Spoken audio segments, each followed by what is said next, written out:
Buenas, les invitamos a los oyentes de Caracol que quieran ponerse en contacto con los programas, llamar al 245-9706, 245-9706, escribir al email diauribe@hotmail.com o a la página web www.diana-uribe.com.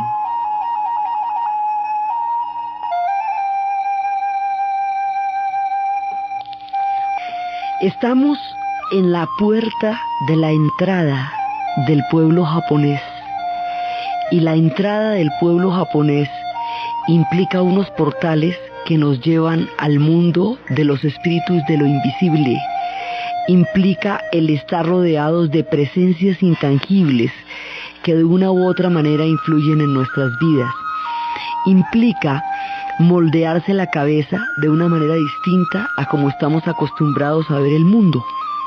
Implica un esfuerzo grande de tratar de entender espiritualmente y con el corazón una carreta histórica que es muy distinta a la manera como funciona Occidente. Entonces, este pueblo es la suma de cómo se ha ido amalgamando a sus religiones. Nosotros solamente conocemos de ellos a partir del tiempo de los samuráis y a partir del tiempo de los clanes, y es a través de la cultura del bushido, de la vía del guerrero, de la espada, del samurái, del juramento de fidelidad a su señor, o del roni, que era un samurái cuyo señor había muerto y el que daba la debía era un hombre ola, o del ninja. Solo la parte guerrera de la cultura japonesa es la que nosotros conocemos y con la que existe algún tipo de equivalente, digamos, la que podemos codificar. De ellos conocemos la extrema modernidad, o sea, el futuro, porque ellos casi no tienen presente sino futuro, ¿sí? O conocemos la parte de los samuráis, o conocemos su intervención en la Segunda Guerra Mundial, porque fueron pues absolutos determinantes en el curso de los acontecimientos en todo sentido.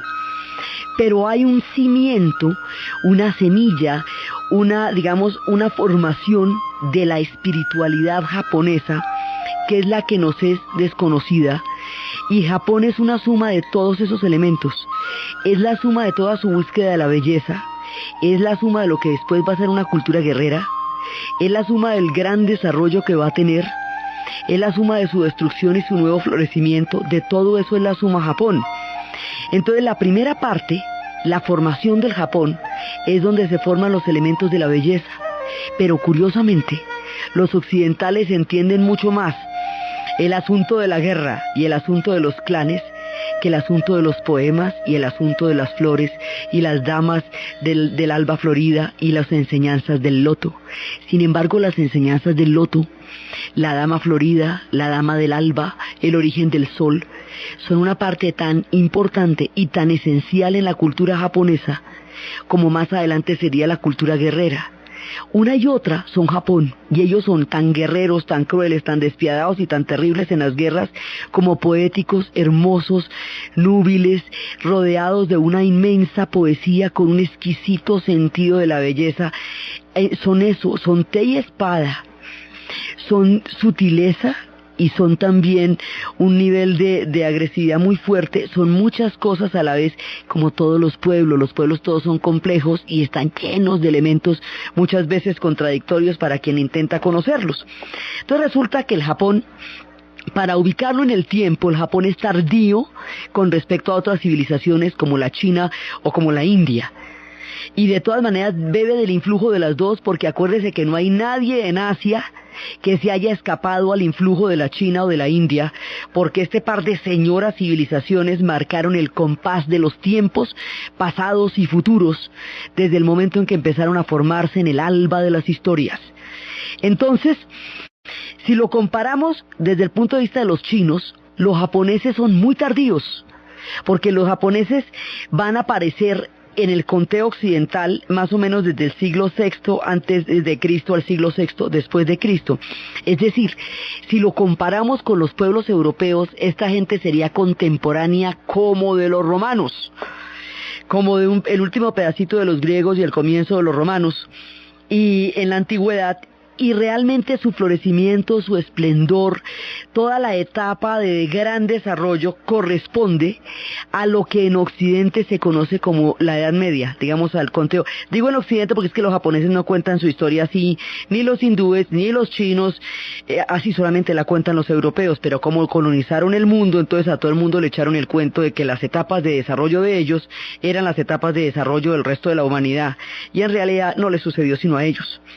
Entonces los japoneses son contemporáneos como de las formaciones mayas, como de las formaciones vikingas, como de toda esa etapa, y son muy tardíos con respecto a los chinos, y la primera información que tenemos de ellos la tenemos por los chinos.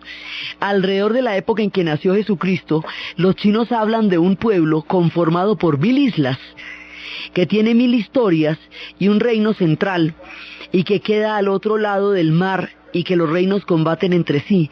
Son las primeras informaciones que nosotros tenemos de Japón, porque la historia escrita de Japón, además, es muy posterior. Originalmente Japón escribía su formación de lengua, la escribía en chino, hasta que después empezaron las mujeres a desarrollar la caligrafía japonesa, pero originalmente se escribía en chino.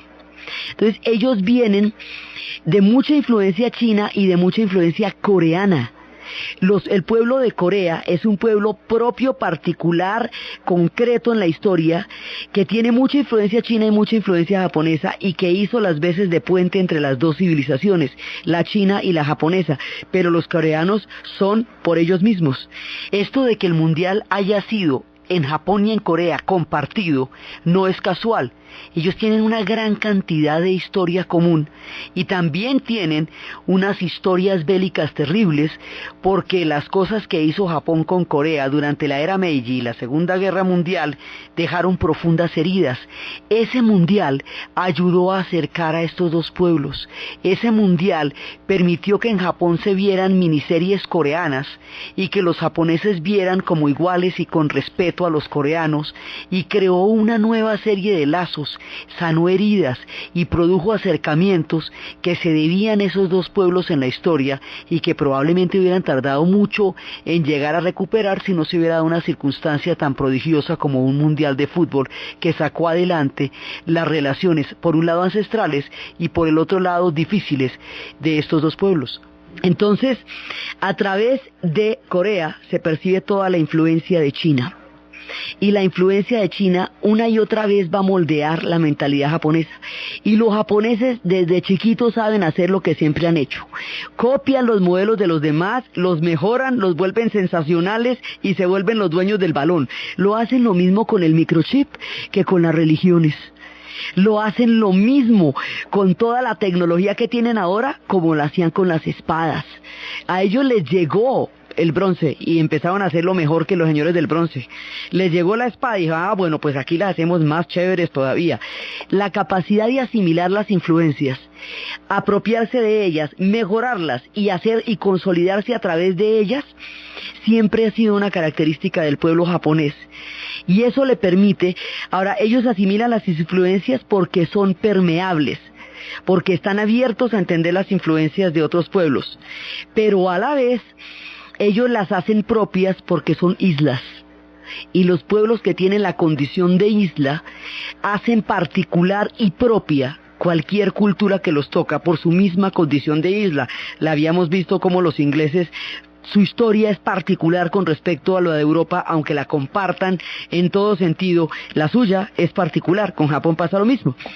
Entonces, ellos originalmente son Shinto. Y estábamos hablando de cómo ellos eran Shinto como un culto a todas las divinidades que pueblan la tierra en la que ellos están. A los kami, que son los espíritus del agua, del viento, de la naturaleza, de las flores, de los volcanes. Todos esos espíritus son Shinto. Y ellos son Shinto originalmente. Son pueblos malayos que vienen de muchas partes del Asia y que en un trasegar de islas han llegado a Japón. Y en Japón encontraron una cultura que se llaman los Aimyu, que son muy antiguos, y los fueron arrinconando hasta que ya quedan en el último pedazo de la isla de Hokkaido, pero los sometieron solo hasta el siglo XIX. Entonces se va formando la raza japonesa. No hay ninguna raza pura, todas las razas son mezclas de muchos pueblos, y los japoneses también son mezclas de pueblos que van llegando de diferentes islas y que se consolidan en esta nueva cultura. Esta cultura, ahora ellos allá tenían neolítico, es decir, allá hubo una edad de bronce y una edad de piedra y todo eso, cosa que no se pensaba que había, pero hasta 1945 se descubrió que sí había una edad de bronce y había habido una edad de piedra antes, porque había una idea todavía, el mundo es mucho más viejo de lo que lo conocemos ahora y cada vez nos enteramos de más chismes. Entonces con los japoneses solo hasta el 45 se enteraron que eran mucho más antiguos de lo que se había pensado en términos de asentamiento, existiendo como pueblo. Ya como civilización sí son muy posteriores, y son muy posteriores a los chinos, porque es que los chinos inventaron el mundo, pues. Entonces resulta que esta gente era Shinto. El Shinto es la conciencia de compartir las islas con un mundo infinito de espíritus invisibles. Es la idea de que lo invisible es el lugar donde se tejen los hilos de lo visible. Es la búsqueda de la belleza para apaciguar los espíritus terribles que comparten con ellos las islas. Entonces, los espíritus terribles es porque a esta gente le caen tifones, terremotos que les desaparecen islas, volcanes absolutamente destructivos. Entonces, la naturaleza con ellos puede llegar a ser tan devastadora que ellos le rinden humildemente culto a esos espíritus, porque esos espíritus son terribles. Hay que recordar que Japón está situado en la zona sísmica de la orilla del Océano Pacífico, por lo que de vez en cuando se ve sacudido por lo que ellos llaman el enorme cirulo que vive bajo la tierra, es decir, el cinturón de fuego del Pacífico. Entonces la belleza es una manera como lo apaciguan, y la belleza es una parte fundamental de su cultura, y por eso es que se ven esos puentes rojos que son portales.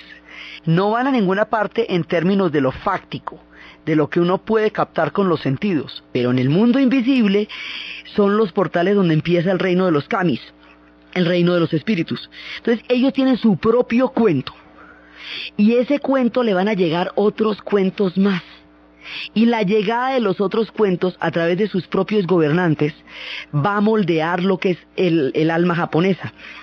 La síntesis que ellos van a hacer de todas las diferentes doctrinas emanadas de la China y de la India, lo particular que eso va a hacer en Japón, va a crear a un pueblo único e irrepetible, que es su propia versión del mundo. Entonces esto es como una lasaña, mejor dicho. Entonces vamos a ir poniendo el tomatico y la carne molida, y lo vamos a ir poniendo en capas hasta que lo podamos meter al horno y nos quede una lasaña. Pero eso son capas y capas y capas de religiones, de historias y de culturas, a las que hay que acceder no solamente con la razón, sino con el corazón y el espíritu, porque requiere una apertura espiritual para poder entender los portales que nos llevan al reino de los kamis.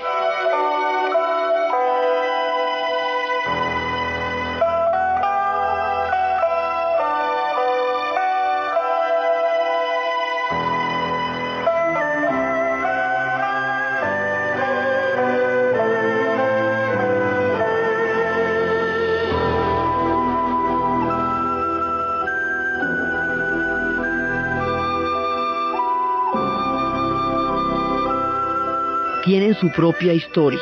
Entonces habíamos visto que la historia era como Izamani e Izagani habían creado juntos, habían mirado desde el puente del cielo y habían visto que no había tierra bajo el puente celestial, y habían tocado con una lanza el caos, y de la lanza había emanado una gota, y que la gota había sacado las islas del Japón, y que eran 4 islas. Habíamos visto esa historia y habíamos visto cómo después de ese amor, de esa manera como ellos dos se encuentran atractivos y hermosos el uno al otro, y de su amor surgen las islas del Japón, como Izamani muere, y Izagani queda absolutamente destruido por la muerte de ella, y se va a buscarla al reino de la muerte, y como el Shinto tenía con la muerte una relación de asco, porque les parecía espantosa la descomposición de los cadáveres. Ellos tenían con eso una relación terrible. El mundo, el inframundo lo llamaban el yomi. Entonces el tipo se fue hasta el yomi a buscarla a ella, que era lo que hemos hablado que hacen todos los que se les mueren las mujeres, que hace Dante con Beatriz, Orfeo con Eurídice, y a nadie le resulta. Entonces resulta que el tipo se va y la ve, pero la ve en estado de descomposición. y ve 7 truenos sentados encima de ella. Entonces ella se para corriendo y se va detrás de él, pero el tipo no la soporta porque la vio toda descompuesta y eso le pareció una visión aterradora. Y empieza a botarle melocotones, peinillas, uvas, de todo para que ella no regrese. Y ella le pide que la espere y el tipo no la quiere ver ya más. Y no la quiere ver más y entonces por último le da el divorcio y ella le suplica. Entonces ella se muere de la piedra de ver que el otro no la puede aceptar como ella está porque ya ha comido los frutos del reino del inframundo, Yomi, y esos frutos descomponen. Entonces él no puede soportar la visión de la descomposición, entonces ella lo condena. Entonces le dice, como sabe que él va a salir de ahí, va a seguir procreando porque la vida tiene que seguir. Le dice, entonces, cada vez que hagas 1000 hijos, voy a matarte los 1000 hijos que hagas. Él dijo, pues entonces yo voy a hacer 1500. Y por cada 1000 que me mate, por lo menos 500 más van a nacer. Y desde entonces, la tasa de nacimiento siempre es mayor que la tasa de la muerte. Fue un pacto al que llegaron estos dos. Ella los mataba porque existe la muerte.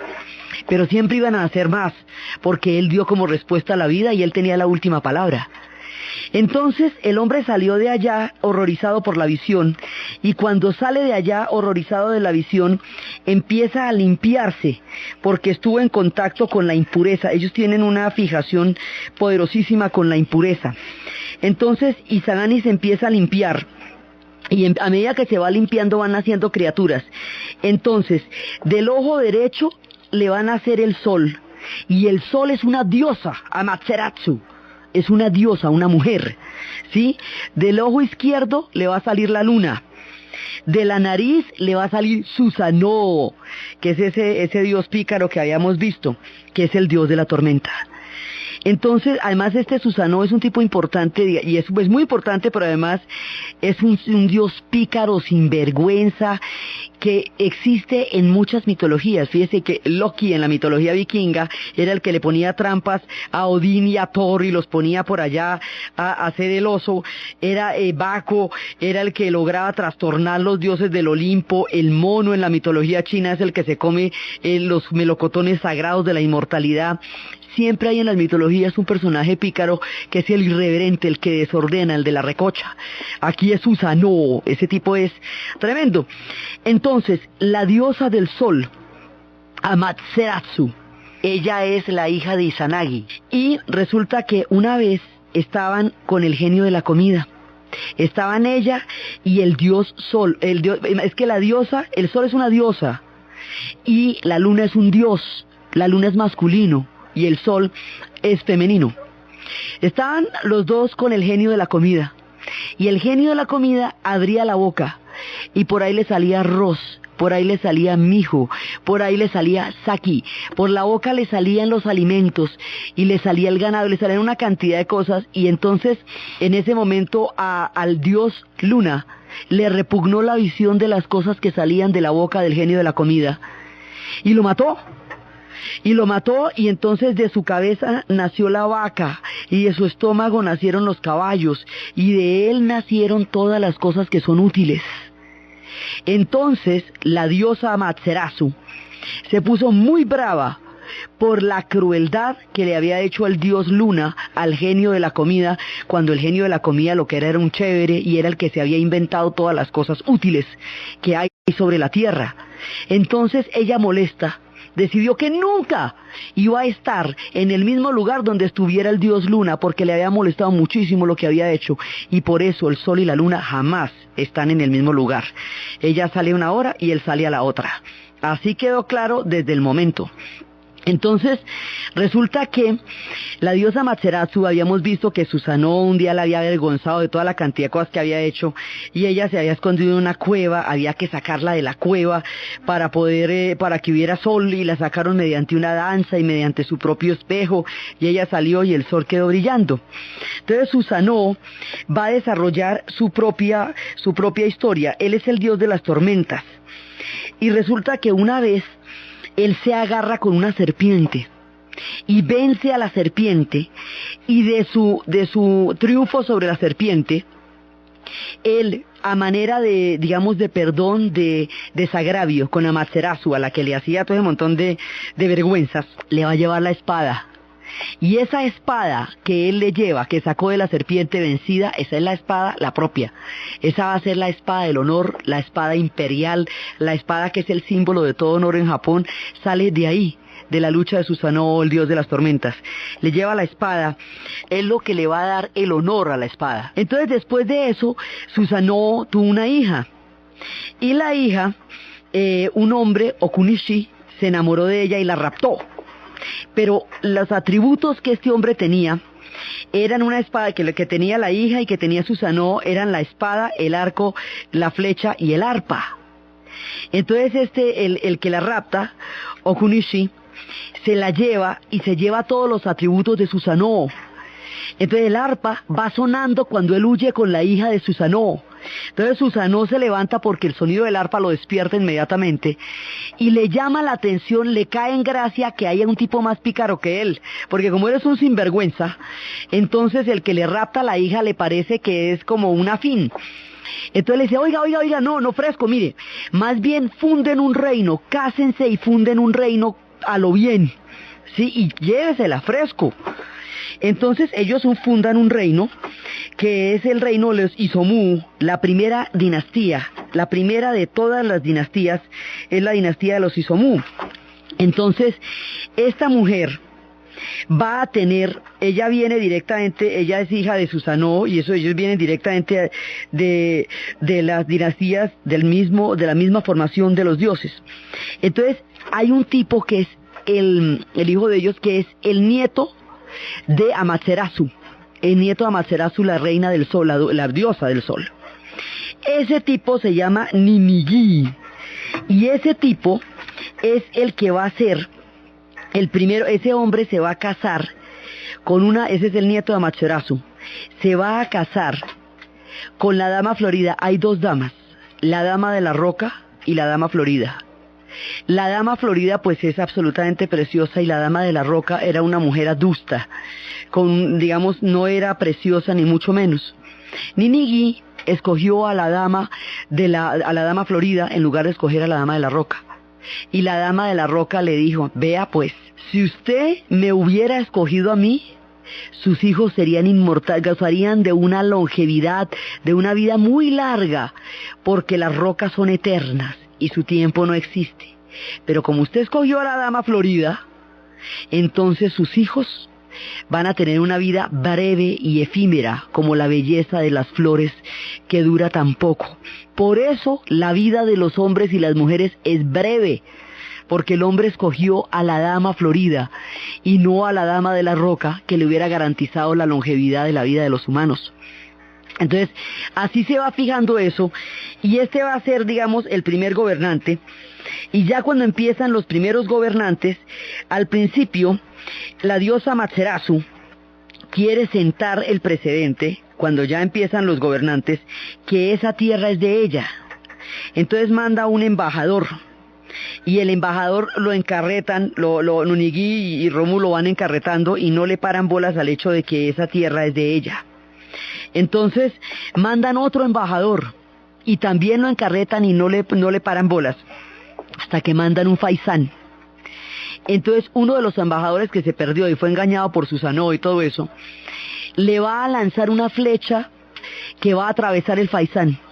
La flecha atraviesa el faisán y llega al cielo. Y Amaterasu la coge, y Amaterasu manda un rayo, mejor dicho ahí sí de verdad, y hace una presencia de fuego en la isla, y dice que todos en la isla son de ella, que ese dominio es de ella. Amaterasu es la diosa del sol, y en el momento en que ella diga que todo ese reino es de ella, solo de Amaterasu, entonces los japoneses son hijos del sol, porque así lo dijo Amaterasu. Por eso el suyo se va a llamar el imperio del sol, por eso ellos son el pueblo del sol, porque son directamente los hijos de Amaterasu, porque así lo justificó ella y así lo quiso y así lo deseó.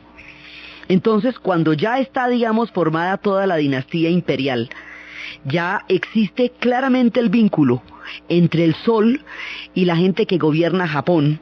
Viene la dinastía Yamato, y la dinastía Yamato todavía está en el poder. Y esto hace, mire, el alba de los tiempos. Eso, la dinastía Yamato nunca la van a bajar del poder. Van a haber otro tipo de gobernantes, digamos, va a haber como especies de primer ministros o especies de los cancilleres o como usted los quiera llamar. Pero el emperador y la familia imperial siempre van a estar en el trono y siempre se van a casar entre la familia imperial, hasta ahorita, hasta la última emperatriz que se acaba de casar con el emperador, se rompe una tradición de más de 1500 años.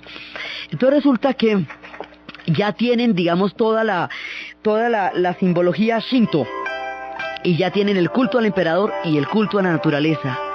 Y entonces es cuando va a llegar el budismo, y el budismo se va a adaptar a esta realidad de una manera tan poética, tan bella, tan inimaginable, que es lo que vamos a ver después.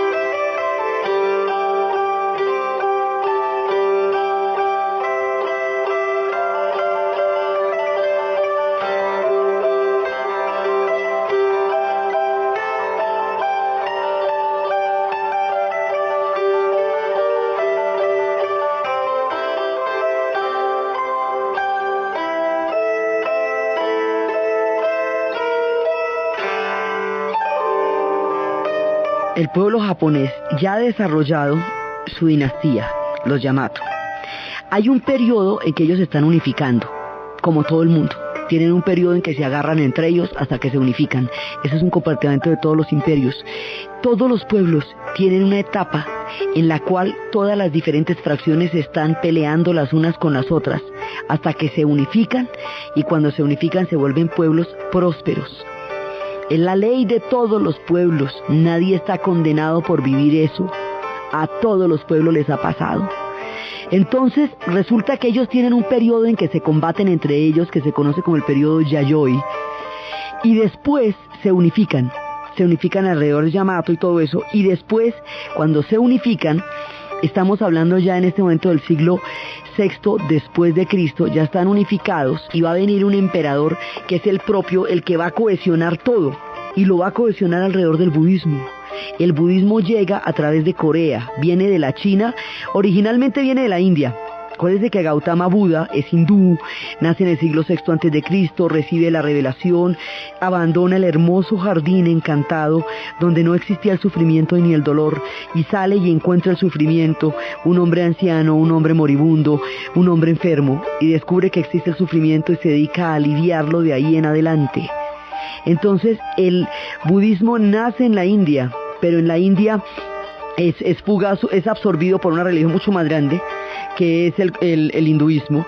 Luego pasa a la China, y en la China deja toda su huella, y luego por Corea pasa a Japón, y a Japón llega el budismo de una manera extraordinaria.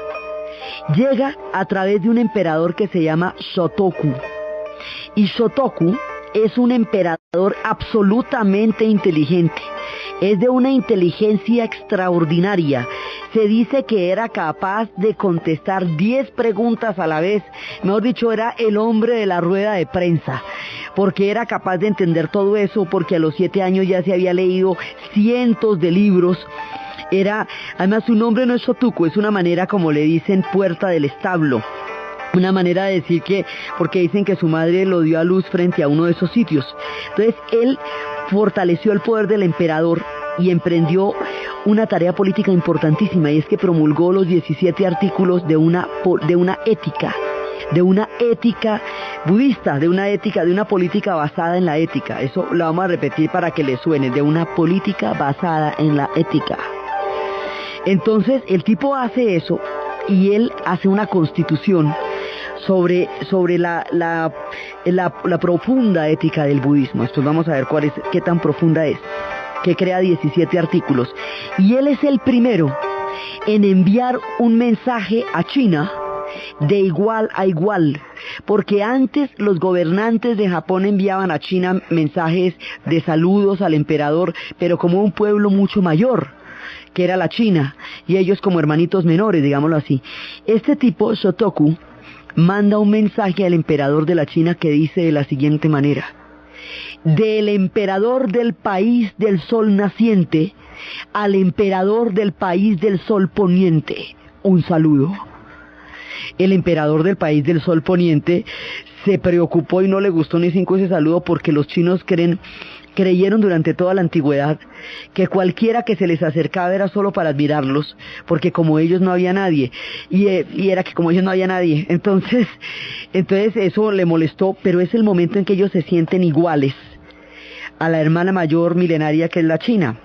Entonces este tipo es definitivo, porque él empieza a introducir toda una nueva mirada, empieza a tomar los nuevos valores del budismo y dice: valiosa es la armonía, no desobedecer es importante, y dice que había que respetar a Buda, a la ley y a los monjes, y es el que habla del principio del cielo y de los vasallos de la tierra. Entonces este tipo, que era así absolutamente inteligente, es el que va a crear toda digamos un espectro de lo que es el Japón, y él va a crear todo lo que es la hermandad del budismo. Y el budismo, que llega al principio, cuando el budismo llega, tiene mucha resistencia, porque hay quienes consideran desde el Shinto que el budismo es una influencia extranjera y que va a llegar a desplazar a los antiguos dioses. Pero no es así, porque hay muchísimos Budas y hay muchísimos paraísos, y resulta que el budismo se acomoda perfectamente a los espíritus kamis y se complementa con ellos, pero introduce la misericordia, la piedad, la fraternidad, la dulzura y los poéticos, que hace que todos sean hermanos. El budismo cree en una relación horizontal y en una relación temporal entre todos los seres vivos. Es decir, hay una relación en el ciclo de las reencarnaciones, que son los karmas, que es a través de la cual usted, con espíritus que se ve ahora, se va a encontrar en otra vida y va estableciendo relaciones a través de los karmas, va creando, digamos, puntos de encuentro para futuras vidas. Por eso para ellos nada es casual.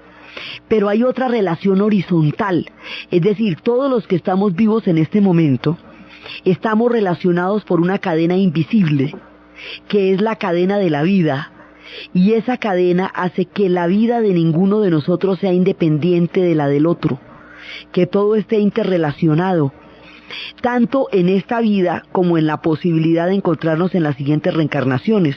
Entonces una gota de rocío, una mariposa al viento, una espiga, pueden ser el símbolo de otra reencarnación que vayamos a encontrar más adelante, pero también cumplen con nosotros un papel simultáneo en esta vida.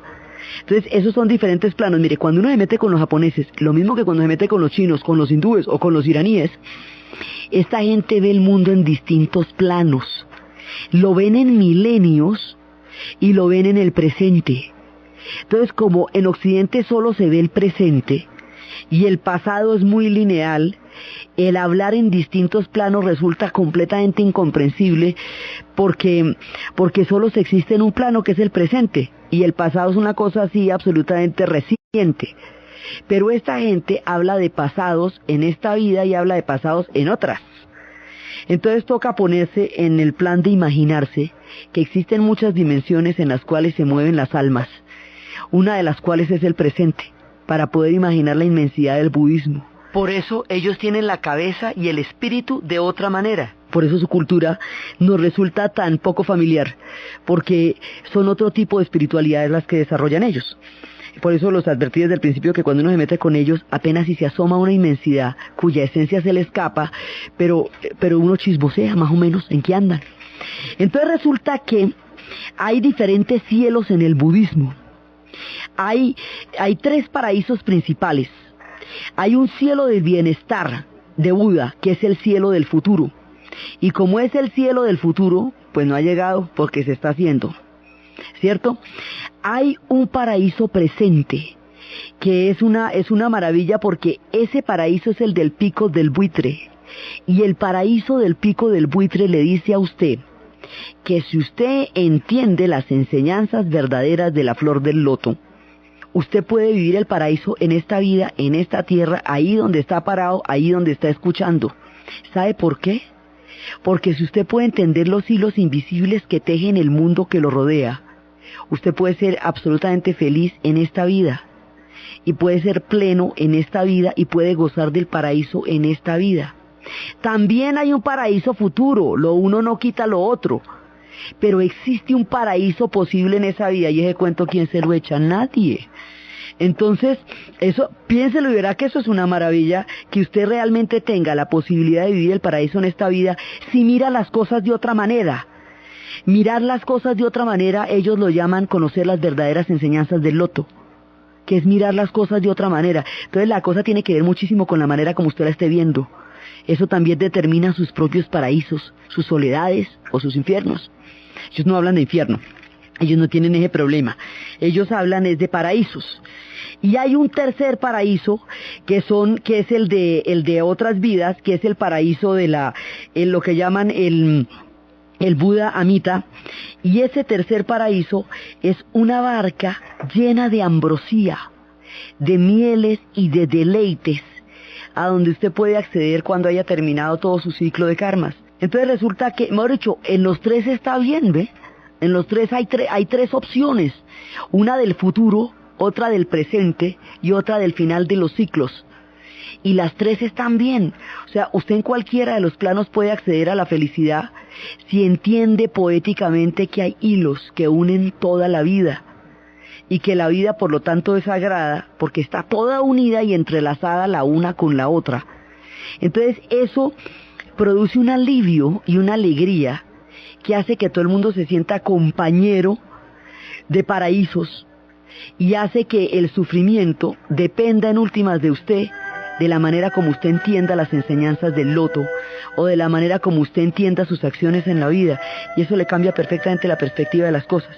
Como hay tantos paraísos, en esos paraísos pueden existir los kamis, sin problema, no riñen con el Shinto, lo dulcifican, y le dan una ética, porque para entender las enseñanzas del loto, usted tiene que tener un respeto profundo por la vida, y el sentir que el paraíso es posible en esta vida, les da una relación poética con el presente.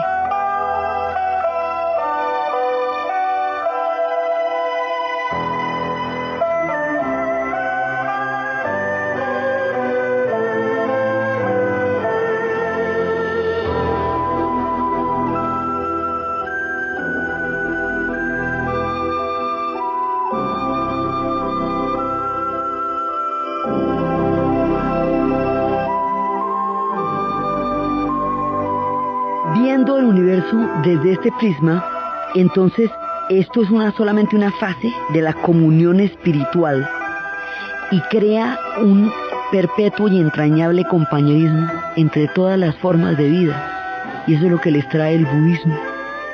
Y hay muchísimos budas, entonces empiezan todas las estatuas de los budas y se sienten compañeros todos en una comunión espiritual en esta vida, en las próximas y en las futuras ambrosías del siguiente paraíso. Y todo esto es un compañerismo espiritual que hace que todo el mundo tenga que ser verdaderamente fraterno con el otro, porque comparten un universo poético. Entonces esto crea una ética de la fraternidad y una ética de la espiritualidad profunda, y esa es la que hace Shotoku con esa cantidad de ideas que tenía sobre el gobierno. Él gobierna con el budismo, y él asienta el budismo y lo vuelve parte del mundo japonés. Entonces eventualmente la pelea que había entre el Shinto y el budismo llega a un punto en que transan, y el Shinto acepta los paraísos budistas y los budistas aceptan la presencia de los kamis en sus paraísos, y se van produciendo los sincretismos de las religiones. Los sincretismos son equivalencias entre religiones que las hacen compatibles y las hacen amigas, y pueden establecer equivalencias entre unas y otras. Entonces no siempre se pelean. Entonces ya tienen el Shinto y el budismo da la ética de la fraternidad, la ética del compañerismo poético en una misma comunión espiritual. Y después viene el confucianismo, y el confucianismo es funcional, porque el confucianismo lo que hace es crear un orden social. El confucianismo también es de la China, de casi todos los inventos chinos, es de la China, Y el confucianismo es Confucio en el siglo VI antes de Cristo. Es que en el siglo VI antes de Cristo pasaron cosas fantásticas. Fue cuando apareció Gautama Buda, fue cuando apareció Confucio, fue cuando apareció Lao Tse, fue cuando apareció Zoroastro en Irán, fue el siglo de Pericles en Grecia. A ver cómo le queda el ojo. Por eso lo llaman la era axial, porque es el periodo donde se forma la espiritualidad del mundo. Entonces resulta que cuando aparece el confucianismo en la China, Confucio es un recopilador, lo mismo que Lao Tse, el que escribió el Tao Te Ching, el Camino del Tao. Esos son recopiladores. ¿Qué quiere decir eso? Que el chisme es mucho más viejo, que ellos apenas lo pusieron, lo recopilaron.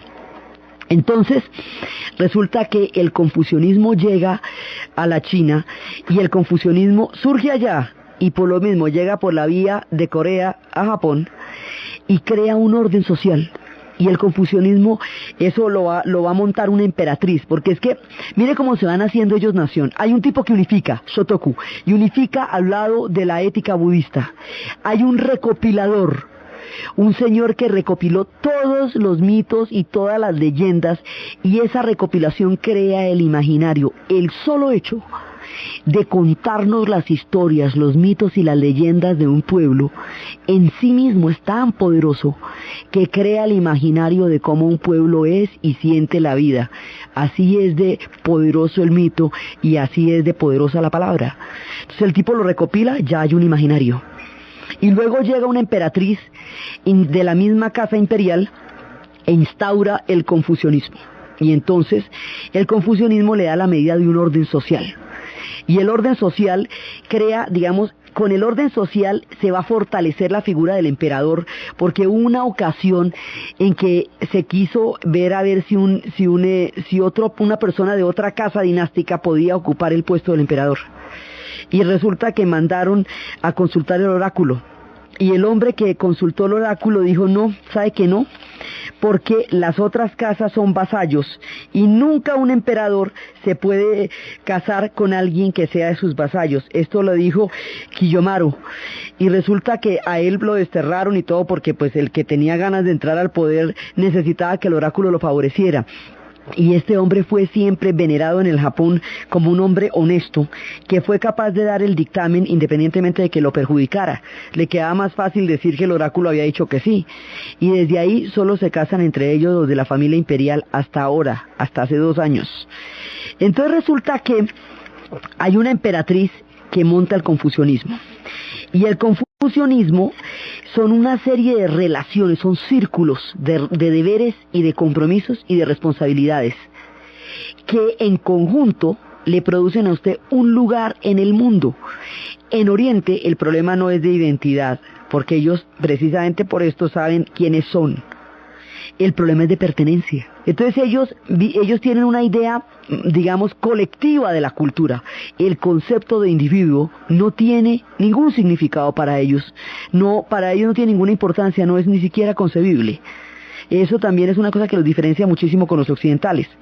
Porque entonces no estamos hablando de yo y mi pellejo, sino del orden cósmico al que pertenezco yo. Entonces, resulta que en el confucianismo hay círculos, del soberano al súbdito, de los hombres y las mujeres, de los mayores y los menores, y cada círculo tiene un nivel de deberes y de responsabilidades muy claro y muy detallado. De manera que los súbditos tienen un deber ante el soberano, y el soberano lo tiene ante ellos. Con esto, ella declara, a través del confucianismo, ella declara que la vida de todo el pueblo japonés le pertenece al emperador. Y le dan otra cosa que es súper clave, el carácter divino del emperador. El emperador es un dios, y ahí establecemos la conexión que viene desde Amaterasu, que son hijos del sol, y ahora ese mismo emperador es hijo directamente de los cielos, del sol. Entonces el emperador es un dios, y esto es importantísimo, porque esto no lo va a cuestionar nadie. Mire, por eso es que después de la Segunda Guerra Mundial, Hirohito le ordenó al pueblo japonés, después de la derrota de la guerra, que vivieran, porque la vida era de él, y no de ellos, y no se la podían quitar. Y si el tipo no ordena eso, se matan todos los japoneses porque no querían vivir en el deshonor de un país derrotado. O sea, inclusive se puede salvar después de la guerra por el carácter divino del emperador. porque nadie cuestiona que el emperador es Dios. Es tan Dios entre los japoneses como era entre los faraones egipcios. Horus también es Horus, el dios halcón, es el origen de todos los faraones. Entonces aquí pasa una cosa así. Entonces con esta emperatriz ya queda claro que el emperador es Dios, es un dios, y que la vida y la tierra le pertenece al emperador y que por lo tanto está ligada a la divinidad. Entonces ya hay un orden social poderoso. Y con esto la jerarquía se hace mucho más clara, y los confucionistas no encuentran separación entre la vida y la muerte, porque para ellos es un mismo ciclo. Entonces hay una cara de la vida y la muerte, y la otra es la vida. Hay solamente una cadena que une a la vida con la muerte, un eslabón, que son los ancianos, los seres del crepúsculo. Y los ancianos, los seres del crepúsculo, son los que están en ese estado de vigilia y sueño entre la vida y la muerte, que conocen el alba del mundo del más allá. Por eso los ancianos son los duros del paseo. El respeto a los ancianos es la condición fundamental de todo el orden social, porque ellos son los seres del alba. Y porque todos los espíritus, acuérdense que, ahora, ¿por qué el confucianismo les cae como anillo al dedo? Porque como ellos creen una cantidad de presencias invisibles, y en el confucianismo hay muchas presencias invisibles, porque los muertos, todos los muertos están con nosotros, aquí opinan, la montan, regulan, dicen, tienen todo que opinar, porque simplemente están en otro plano, pero están ahí con todo el mundo, y deciden lo mismo que los vivos. No hay separación entre los antepasados y los parientes. Entonces, esta no separación entre el mundo visible y el mundo invisible viene perfecta al Shinto, que cree en eso. Entonces, una vez más, se presenta otro tipo de sincretismo con otra religión china. Entonces se le da un orden, el budismo le da una ética, el confucianismo le da un orden social, y más adelante el Zen le va a dar una actitud hacia la vida, y con eso se va conformando el pueblo japonés. Entonces, entre todas estas espiritualidades va surgiendo el concepto de la belleza, de las flores, de su propia cosecha y de las influencias que llegan. Ellos hablan de la flor, así como existe la dama del alba florida, existe la dama de la flor del brocado, la dama que teje el brocado, que es la dama del otoño. Porque existen equivalencias y correspondencias. La dama florida es la que está en el momento en que florecen los cerezos. La dama del brocado es la que llega cuando caen las hojas en el otoño, porque para todo hay tiempo en la vida. Entonces esta gente va desarrollando toda esta espiritualidad, y antes de volverse guerreros, antes de que surjan las castas que después van a ser samuráis y todo eso, antes de eso eran poetas, y son ante todo poetas. Inclusive tienen un periodo en que los emperadores abdicaban del poder para dedicarse a la poesía, a perfeccionar versos perfectos, a hacer versos maravillosos, porque consideran por el mismo budismo que el poder era pasajero, irrelevante, y que lo que era importante era la comunión espiritual. Entonces, en Occidente, cuando pasa eso, sale un tipo como Luis II de Baviera en Alemania y lo consideran re loco. En Oriente es un tipo que está en consonancia con la ética de lo cósmico, así de diferentes. Entonces, resulta que lo más extraño para la cultura occidental de Japón es su sentido de la poesía, de la belleza y de la espiritualidad. Y lo más comprensible o lo más cercano es su sentido del desarrollo tecnológico y de la guerra. Entonces, fíjese que es una cosa paradójica que lo que más difícil sea de entender sea la belleza. Y eso que el Principito nos decía, que lo esencial es invisible a los ojos, eso el tipo lo había advertido. Entonces, por esto, ellos van a desarrollar una forma de poesía, que es la que vamos a ver después, que es la que trae las imágenes, y usted las siente como si fueran palabras, o siente las palabras como si fueran imágenes, porque están escritas con el espíritu y no con la razón. Entonces, esta gente va profundizando en su sentido de la religión, y van creando las culturas que van a ser tan armónicas, tan poderosas, como luego van a ser guerreras. Entonces, ¿dónde estamos nosotros? Montando toda la historia religiosa de ese pueblo, su unificación, sus diferentes trasegares para convertirse en un imperio, hasta cuando ya tengan todo y empiecen a florecer como los cerezos. Entonces la próxima vez es que vamos a ver cómo es la dureza de Japón cuando Japón se vuelve una cultura tan poderosa, pero el poderío se lo va dando la espiritualidad. Entonces la próxima vez vamos a ver tanto el desarrollo de sus clanes y el desarrollo de sus guerreros como el florecimiento de sus cerezos. Entonces, desde la Dama del Alba Florida, desde la historia eterna de la roca, desde el genio de la comida, desde la profundidad de la comunión universal del budismo, desde la sabiduría de Shotoku que se las sabía absolutamente todas, y desde la mirada del Haikyuu que ve brotar el rocío en el amanecer. En la narración, Diana Uribe, y en la producción, Jessy Rodríguez. Y para ustedes, feliz fin de semana.